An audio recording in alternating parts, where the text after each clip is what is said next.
Mr. Ki Choi. Mr. Ki Choi is a tape enthusiast. I call him a tape machine addict. He's got, at one time he had like 120 of these working. And he enjoys fixing, maintaining tape, and understanding the technology of tape. So I've asked Ki to come and tell us about recording tapes, reel-to-reel tapes, making copies, and we'll do some demos. And we'll do demos with an album that I know the provenance of every single track from the singer's mouth to the tape. So we can talk about that as well. So, Ki Choi, take it away. Thank you, Gary. Although he called me the expert in tapes and things, but I'm really no expert other than just avid fan per se, or I more accurately like to describe my tape thing as hobby just gone mad. Right? So he talked about large number of machines. That is true. I did have all that, but I have reformed since then. And to keep peace at home, I had to move out majority of those machines. But that was 4 years ago, and lo and behold, slowly I'm back to my old ways.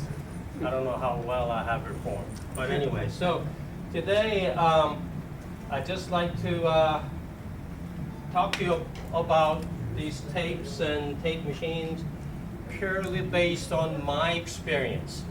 So again, analog tape is no exact science. So case in point, a machine that's been calibrated to be perfect on both channels, you turn that back on that night, it's going to be off. A dB here, half a dB there. So it's never an exact science. The key is how do you set it so that at least it is within, say, plus minus half a dB of each other.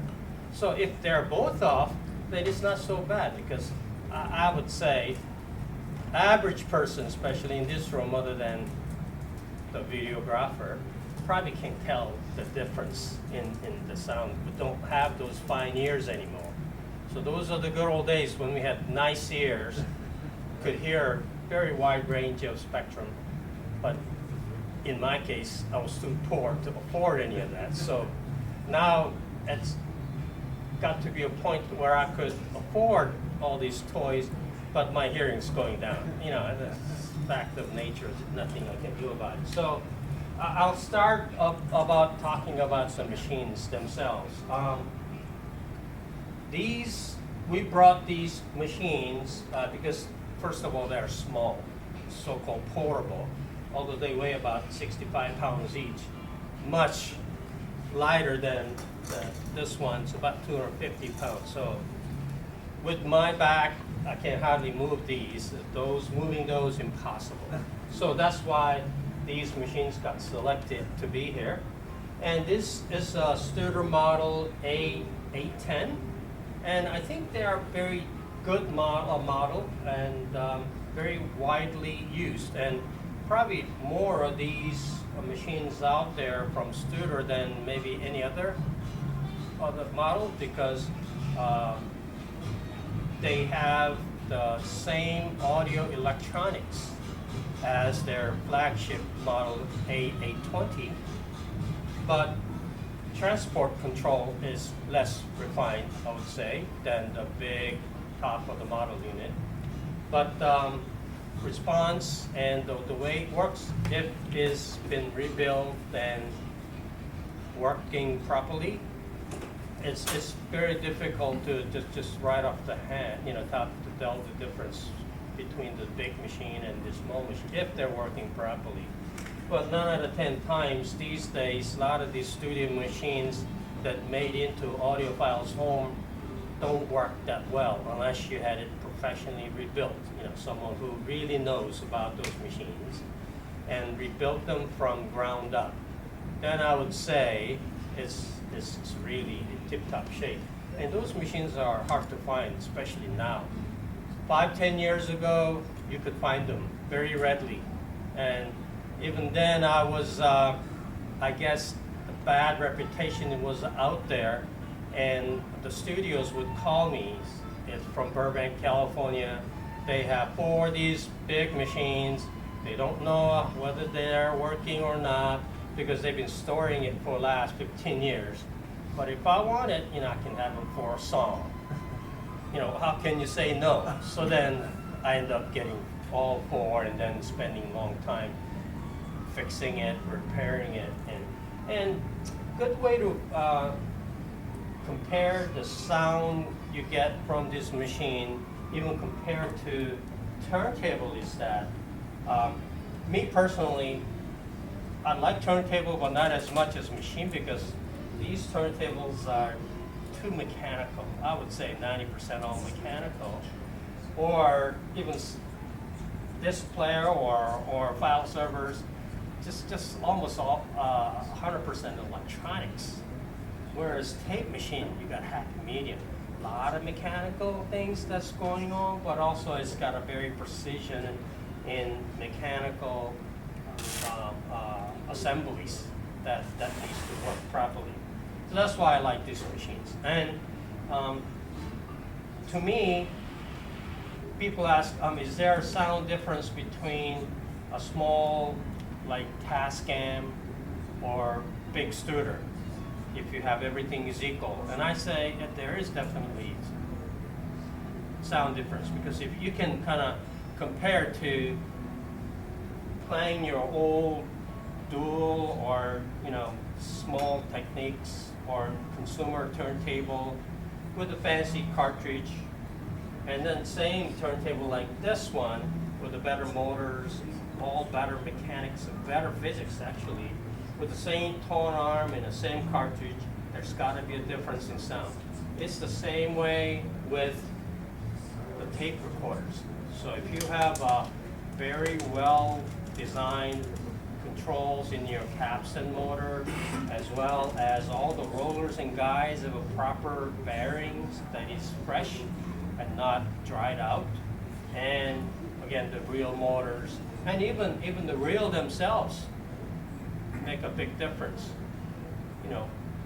As simply as if you are running a tape with a wort, in some cases the reel that is bent in a way, and then running that tape, and then it impacts the wall and flutter of the machine versus very well made reels like this one and other ones that you can see downstairs. That is not only rigid but well balanced, just like having a well balanced platter. So it makes a difference. So, and then probably the most important part of these machines is the recording and replay heads. Back 5-10 years ago, you could still buy a lot of the new old stock heads, very reasonable price. But nowadays, even if you pay a lot of money, you still cannot get it, especially studio machines. So either you get original heads from, say, like these companies, Studers or Nagras or Atari or whatever. Back then was available, now it's not available. It's all gone. So then you have to rely to the OEMs, people like Flux Magnetic in US, and then there's a company in Belgium and one in Italy. But even those companies really isn't a steady source of heads. Greg Orton at Flux Magnetic decided to stop making 2-track heads, period. So in his point of view, instead of making 2-track heads with a limited supply of a material, he would much rather make multi-track heads for real people, not the hobbyists, and charge a lot more for it. Probably equal, similar labor content that the thing takes. So supplies is dwindling, and companies like Nagra which makes fine machines. But they're hoarding all their parts, not only head, but other parts too. So if you have a Nagra T-Audio or Nagra 4S that I used last night, if you need new heads, good luck in finding them. So you can kind of make a phone call and get some industry contact to contact Nagra to sell you one. But those heads that used to be sold for $400 5-10 years ago, it's now $1,000. Even then, they won't sell it to anybody. So if you have heads or spare machine with the good heads, hold on to them. I believe that's going to be better than Bitcoin investment, in my opinion. Yeah. So that, and so once you do that, when you have a good mechanically sound machine, before you think about using it as a dubbing machine, you have to calibrate it. You know, first of all, you run the tape for wow and flutter to make sure that the speed accuracy and wow and flutter values are within the factory spec. But again, that's never going to be perfect or zero. And so if you get 0.3% or something like that fluctuation, that's very, very good, in my opinion. So once you do the mechanical, you know, all assessment and adjustment, then you have to get into electronics and the head alignment. So most of you who has dealt with an MRL tape or any other commercially available calibration tape, they're giving you a test tone to set your level. So this machine is calibrated for 15 inches per second, IEC, and this machine is calibrated for 30 inches per second at AES, standard EQ. So when you run those calibration tape, generally they give you a 1 kilohertz sine wave tone at a specific flux magnetic, you know, values. Say this machine is a 250 nanowave meter, same for this one. So with that, you're trying to achieve a equal output sound wave on both machines at the same frequency of a 1 kilohertz. So in these cases, they are both calibrated to output 1.228 volts, you know, plus minus 0.02 amongst friends, I guess. And then, so then you know that whatever the tape you played on those two machines, first of all, the output is the same. So one is not louder than the other. So that's the task number one. And after that, then the tape gives you a, what they call, say, coarse head azimuth tone. Usually it's like 8 kilohertz tone. And that gives you a chance to align your head a little bit correctly. I like to use visual means of looking at the Lissajous graph on an XY plot of a left channel to right channel. So the idea is that you want that sine wave to arrive at the basically same time. But if your head is a little bit skewed or whatever, it's not perfect, then one channel is going to arrive earlier than the other one, which gives you a phase error, and that's not good, because that's very critical in getting a good imaging on the record when you play the recording. So you want to hear the lady singing right in the middle of your both speakers. So if it's not in phase, you're going to hear her face kind of voice smudged all over the place. You know, when you're listening at 50 feet away, then it's no big deal. But if you're doing a critical listening, that matters for audiophiles. So we do the phase, and then going to each machine's doing the frequency calibration. And most tapes starts with bass adjustment. Fortunately, this particular machines, Studers, have bass adjustment. So it gives tones like 32 hertz, 50 hertz in the range, and then 100 hertz and so forth in the bass region. But some of the older machines, like old Ampex machines from the early 60s, or even that C37 machine from 1959 or 60 does not have means to adjust the bass. So from the factory, they make an assessment what the bass response is going to be like, even considering the head bump. They say that's like 40 hertz or something that is, you know, higher than what you're supposed to get. But I've never not liked higher bass, so I'll leave it alone. But some other well-designed tape head preamp would give you a means to adjust bass. Just like that, this one has a means to adjust the bass level. So instead of 30 hertz, I pay more attention to 50 hertz. Just the way the Bernie Grundman gives a test tone on his tape for the bass signal, he gives 50 hertz and 100 hertz. So then after the bass, and then the frequency goes all the way up.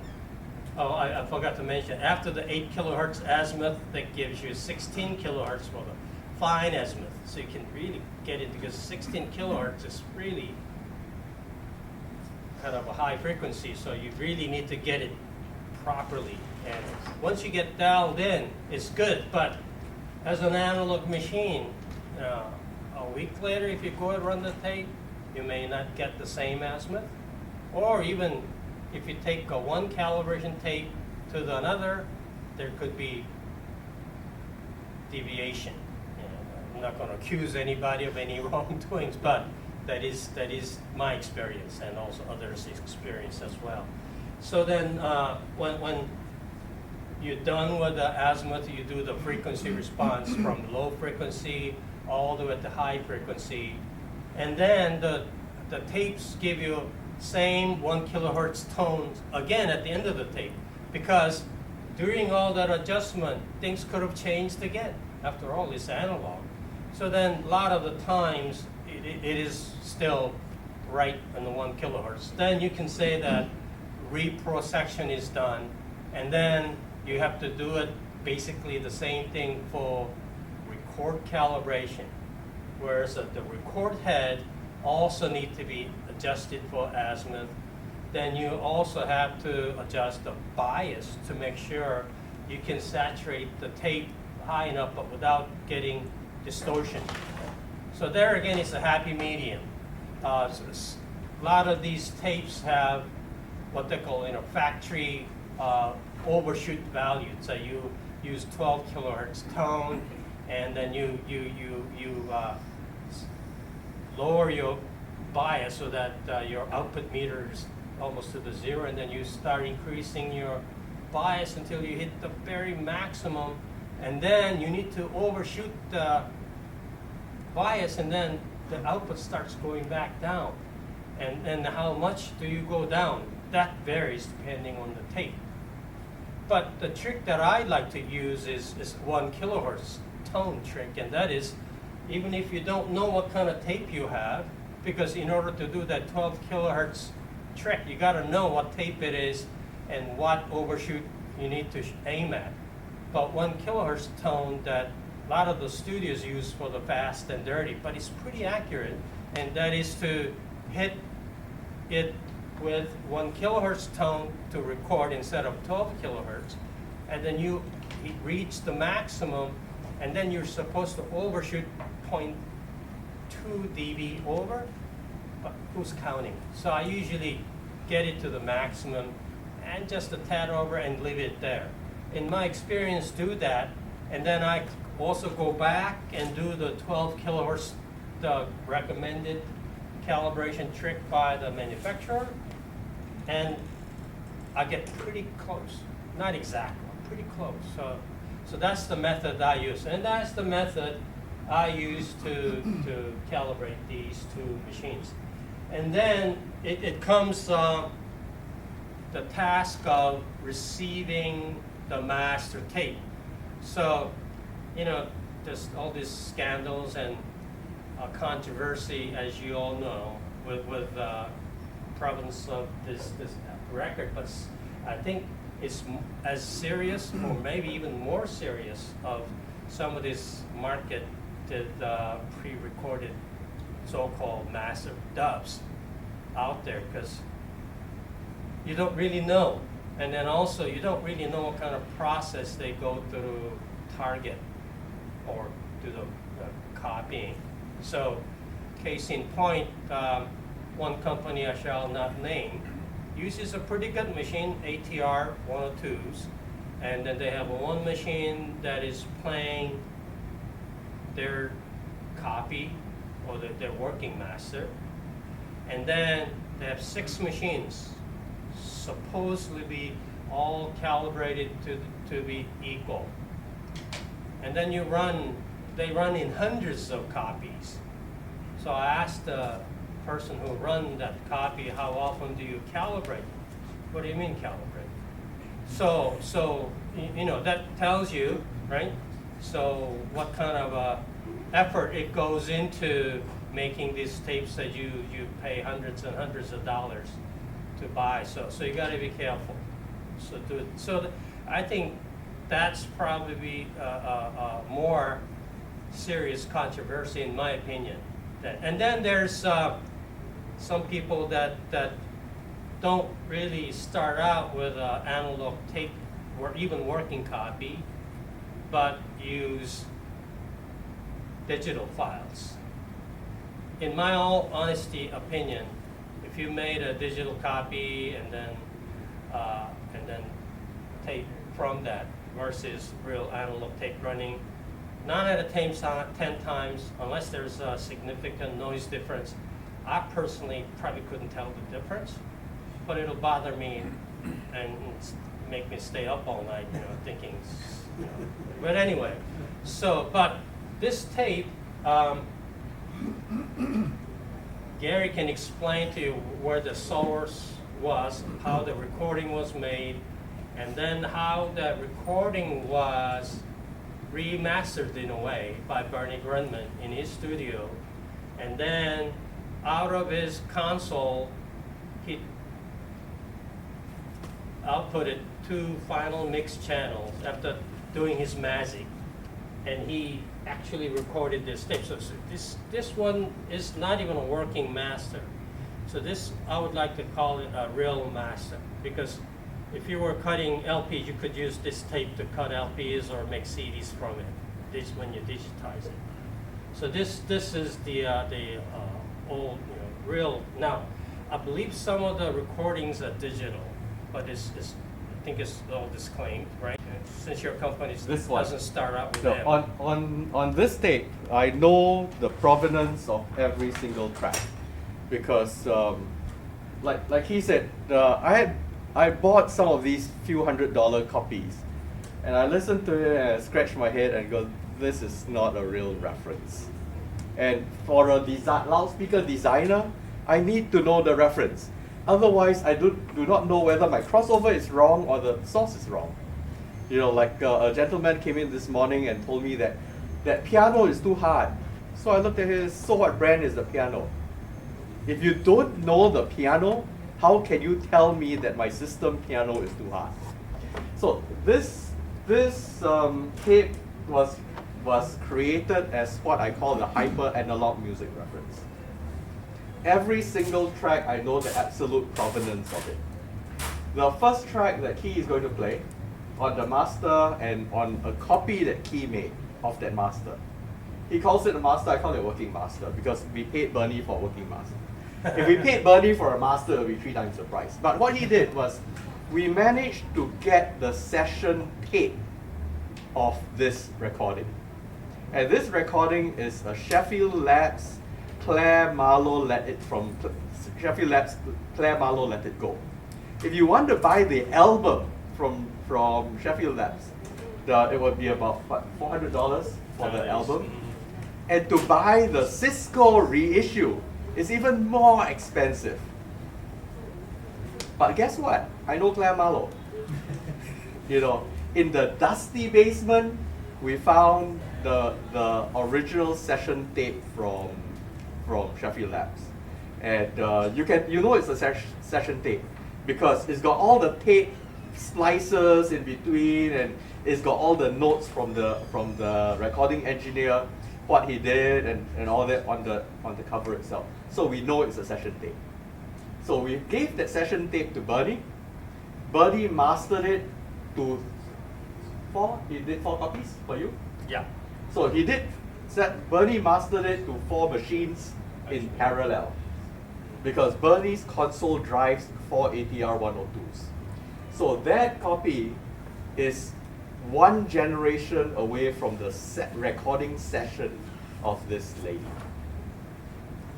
Is that what you wanted me to say? Yeah, yeah. Okay, back to you. So when Gary brought it to me, only identification I have is this a yellow post-it note from Bernie. It says tape machine 2, side 1, and it's AES. So it tells me it's a 15-inch speed and needs to be calibrated to AES standard. But his test tone that he put on the beginning of the tape, he put 1 kilohertz for the level, and then 10 kilohertz for the high frequency, 100 hertz, and 50 hertz for the bass.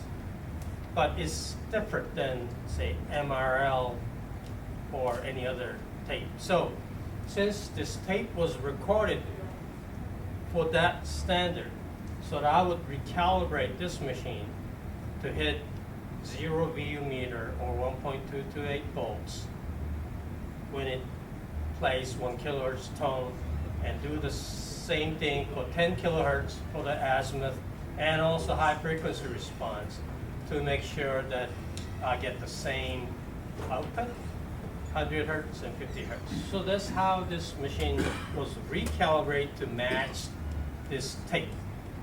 Not MRL. Not MRL, It right, was right. calibrated for Bernie's master tapes. That's correct, yeah. And by the way, I think I have 3 sets, not 4. But who's counting? Who's counting? Yeah. So anyway, is there any questions up to this point? Because I basically talked about how the machine was calibrated and configured to do this dubbing work. No? Okay. I'll just go on. Let me get Sure. the levels. If you're going to demo it, let me get the levels right first. Okay, while you're doing that, so then the machine that I used to play that master tape is a Studer A820.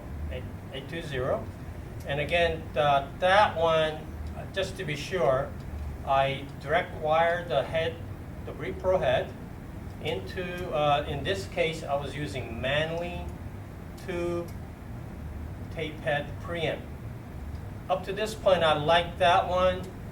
This preamp isn't the world's most user-friendly preamp, but it has 5 bands of adjustment. So basically, you can get identical to what the master tape was recorded, that response level, without having to do any guess on the bass or to ultra high frequency.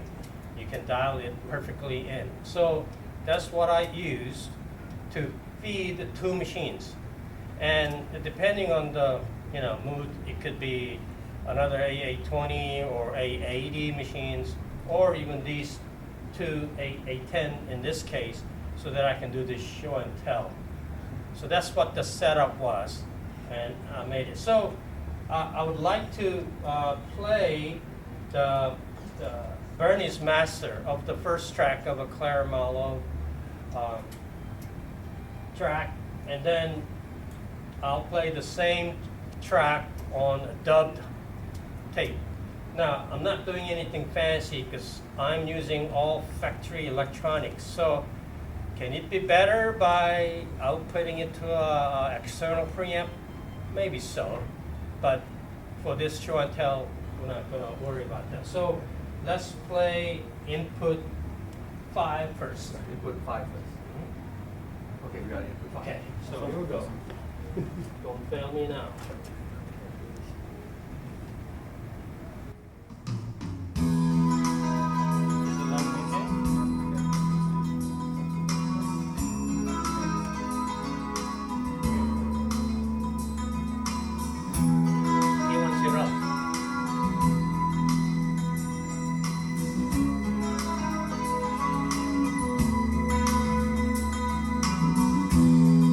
I look into your eyes.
stronger than before.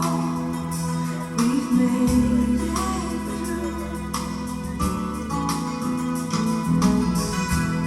I've never felt more sure because of you. Hey now, are you listening?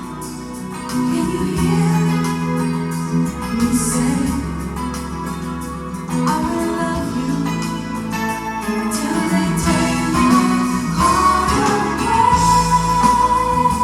Believe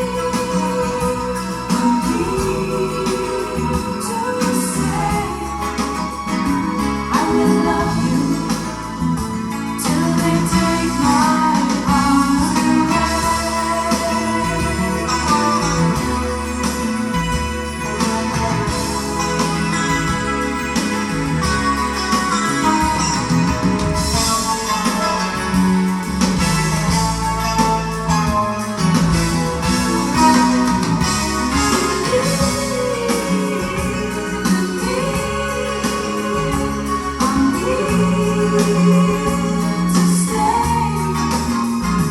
I will love you till they take my heart away.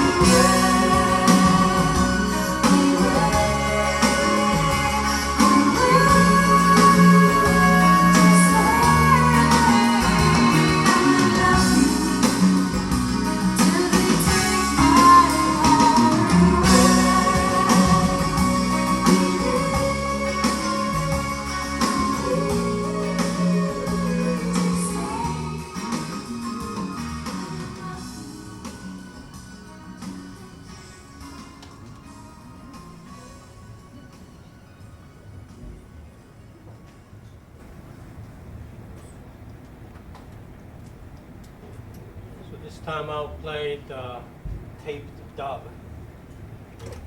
Down just a little bit. Then it will be different from the last one. Okay, that's pretty good. Alright, that was a 30 IPS. This is 15 IPS IEC. Yeah, I know it's too loud, but somebody wanted it louder. You lose some of the imaging. What's that? You lose a little bit of the imaging Yes, when when it, it's too loud.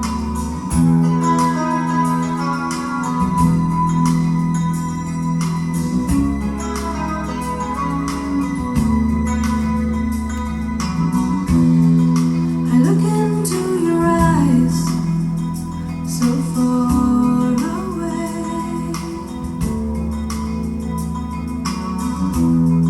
There's trouble on your mind, you're losing faith.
Well,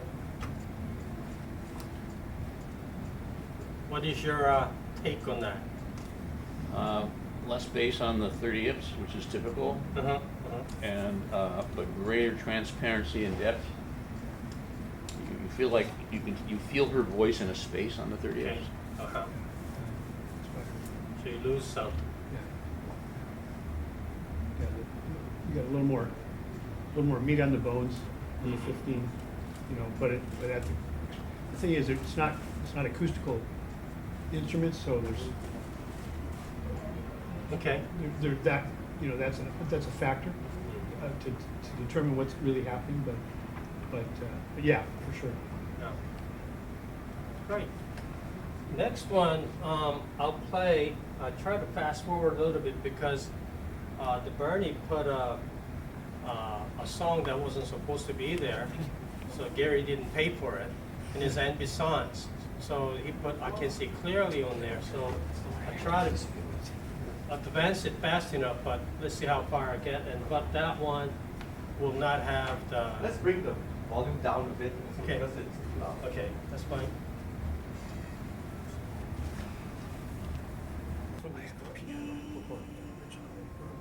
That's pretty close. Good job.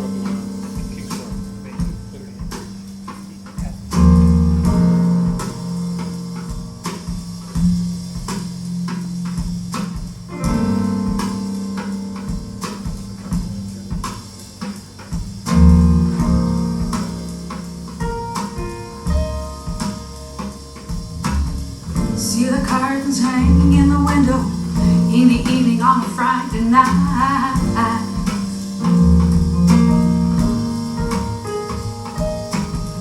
Their light shining through the window lets me know everything is alright.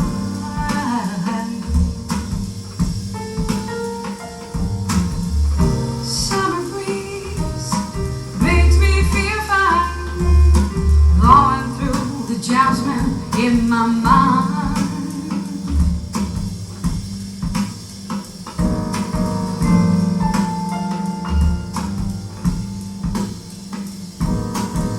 See the paper laying on the sidewalk, a little music from the house next door.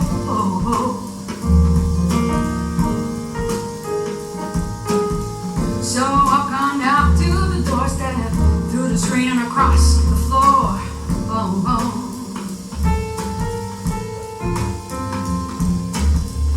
Summer breeze makes me feel fine, blowing through the jasmine in my mind.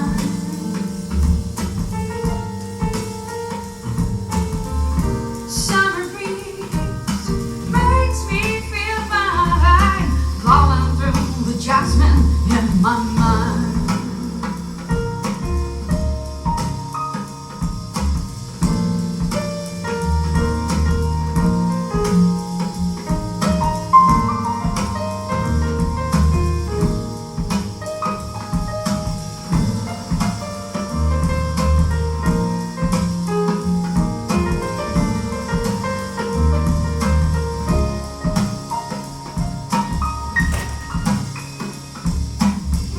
Summer breeze makes me feel fine, blowing through the jasmine in my mind.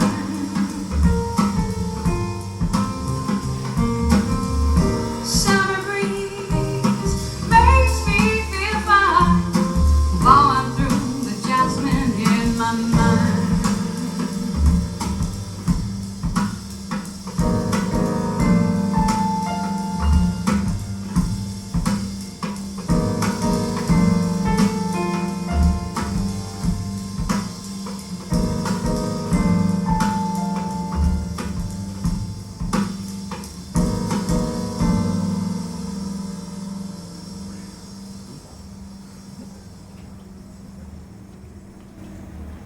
So this was obviously a master from a master. When we did the direct to this recording, I actually had direct to 2-track done at the same time because we were paying so much for this whole studio, might as well do it. This is also a different take from the album, from the LP. I think this is a better take of this song. but the musicians screwed up track 3, so we couldn't use this as a side. But picking one song, we could just pick the best performance of 4 takes that we did on this. So direct to 2-track and to the master. So the first tape was a master, right? First tape Yeah. is the And master. the second is a copy. Second is a copy Ki Choi And made. 2 machines calibrated to the same. Same. Yes. Other than speed and EQ. Yeah, this is also one of the reasons why a certain artist who says that they sell master tapes very expensive direct from Bernie Grundman's studio, it's not the right thing to do, because Bernie doesn't use MRL. Bernie sets his machines to his standard because he's producing master tapes, and the only place a master tape will go to is a studio. So if you get copies from Bernie and play it on your machine that's calibrated for MRL, that's wrong. You know, it might have more bass, or it might have more mid-range, but to me it's wrong. Well, obviously you have to calibrate your machine to the To Bernie tape. to the Bernie tape, And then you make a copy, you calibrate it according to to which MRL. MRL, which is could be wrong. Which Who knows? Who knows? Yeah, well, who knows? Gotcha. Yeah. Okay, let's try it. So this one is 15 IPS IEC copy of what you just heard.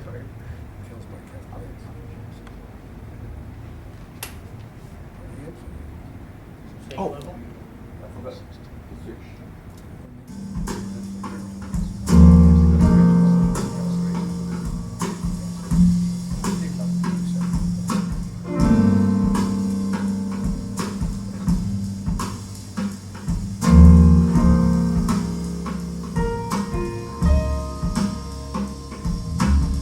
See the curtains hanging in the window in the evening on a Friday night.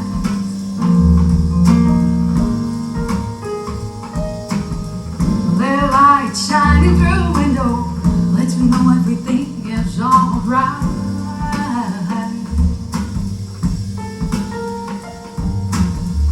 Summer breeze makes me feel fine, blowing through the jasmine in my mind.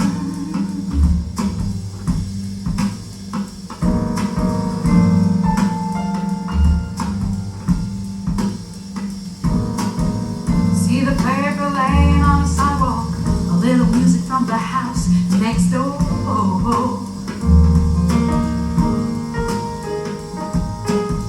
So I come out to the doorstep, through the screen and across the floor. Oh, oh.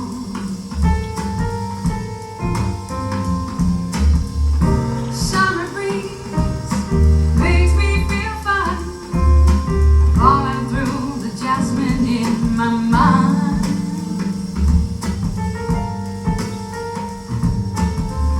Summer breeze makes me feel fine, falling through the jasmine in my mind.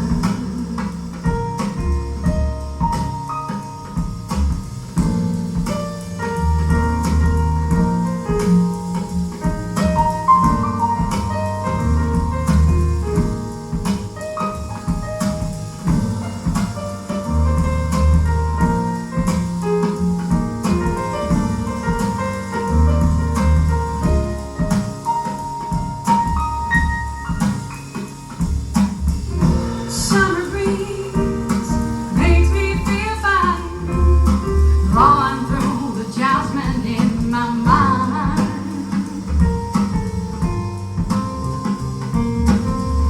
Summer breeze makes me feel fine, blowing through the jasmine in my mind.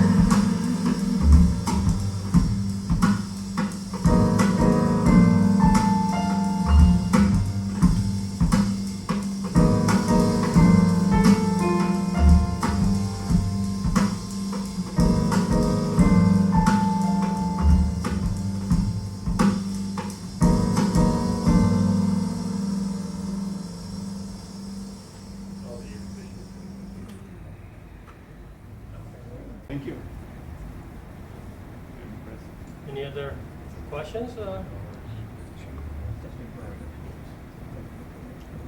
I think You had the surprise. When since we paid Bernie to do this, I thought, hey, run a lacquer as well. So we've got a reference lacquer of this tape, also run by Bernie. And there's also a direct-to-disc of this? You cannot have direct to this because all this is a compilation album. Oh, I'm sorry.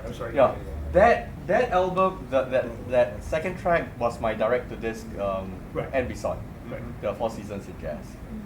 So this Right. this is a compilation album. Right. Either tapes that I own, the tapes owned by my good friend Ying Tan, who owns Groove Note Studios. So he gave us access to his master or his 2-track mix downs as well.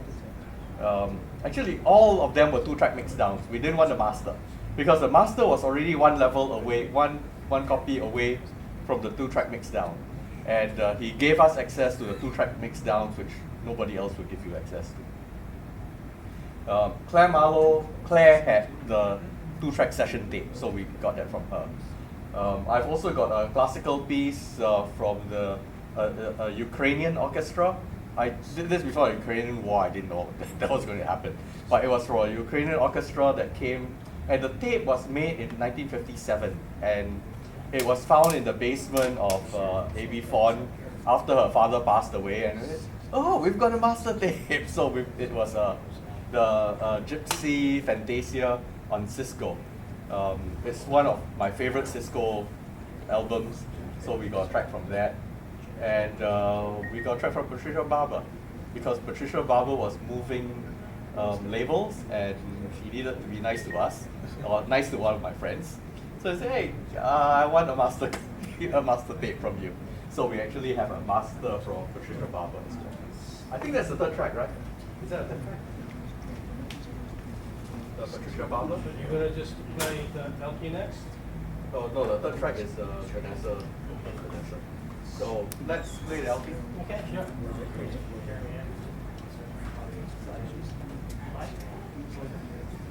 So the LP, of course, I cannot calibrate it to this, but let's put it on and check the volumes. So the reference lacquer is going to be played on the VPI Adventure Direct using a VPI phono stage that I designed for them. Yes, sir.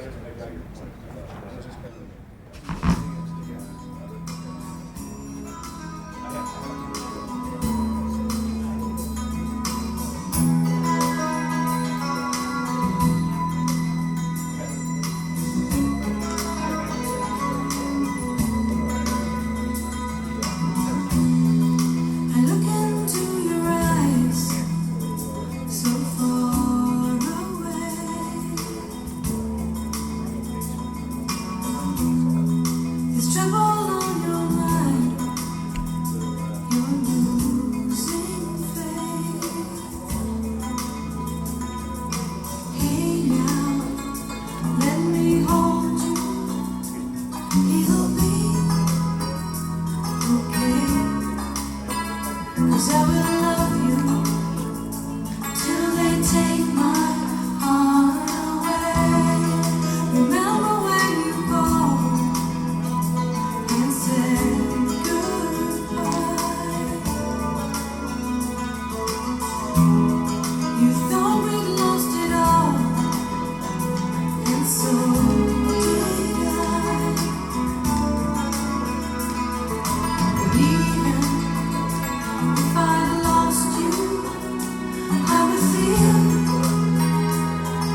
you know, you're talking about one. If you're talking about one step, this is basically step 0. This is the lacquer that Bernie would cut so that you would make mothers and stampers and all that. So this is step 0. Is that 45 or 30? It's a 45. Yeah. It's a 45. It's phenomenal. Yeah. Even compared to the Mastertape. Oh yeah. Oh yeah. Even compared to the Mastertape. It has, Sure. the base is really tight. Not bad for a rookie, right? Thank you. Good man.